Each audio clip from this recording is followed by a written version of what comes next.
আজ প্রত্যেকটি প্রতিষ্ঠান ও তার সদস্যরা নিজ নিজ কর্তব্য পালন করার মাধ্যমে দ্বিতীয় স্বাধীনতাকে উপভোগ করবেন, দেশকে গৌরবের শীর্ষে নিয়ে যাবেন এবং দেশবাসীকে এবং জগৎবাসীকে উপভোগ করার সুযোগ করে দেবেন। আমি জাতির পক্ষ থেকে প্রত্যেকে নির্ভয়ে আনন্দ চিত্তে নিজ নিজ কর্মস্থলে নিজ নিজ সামর্থ্য নিয়ে এগিয়ে আসতে অনুরোধ করছি।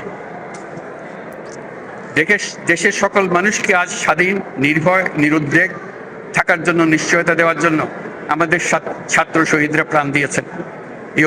এই অভ্যুত্থানের মাধ্যমে সৃষ্ট সরকার দেশের প্রত্যেকের সরকার। এখানে থাকবে সকলের আকাঙ্ক্ষা পূরণের অধিকার।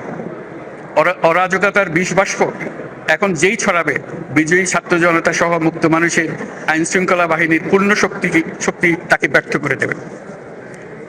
নিষ্ঠুর স্বৈরাচারী সরকার দূর হয়ে গেছে।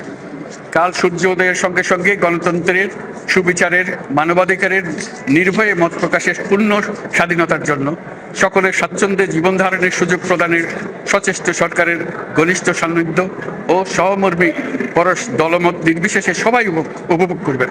এটাই আমাদের লক্ষ্য। আমাদেরকে এই লক্ষ্য পূরণে সাহায্য করুন। সারা বিশ্ব আজ অবাক হয়ে বলছে, সাবাস বাংলাদেশ, সাবাস বাংলাদেশের ছাত্র জনতা। আমরা এই অর্জনটাকে আর অনেক দূর নিয়ে যেতে চাই। আমাদের ছাত্র জনতার জন্য কিছুই অসম্ভব নয়। আমাদের তরুণরা অসম্ভবকে সম্ভব করতে পারে, তারা সেজন্য প্রতিজ্ঞাবদ্ধ। যদি আমরা ঐক্যবদ্ধ থাকি, ধ্বংসাত্মক কর্মকাণ্ড থেকে দূরে থাকি, সবার জন্য মুক্ত পরিবেশ সৃষ্টি করতে পারি, আমাদের বিজয় অবশ্যই হবে। মহান আল্লাহ আমাদের সহায় হবে।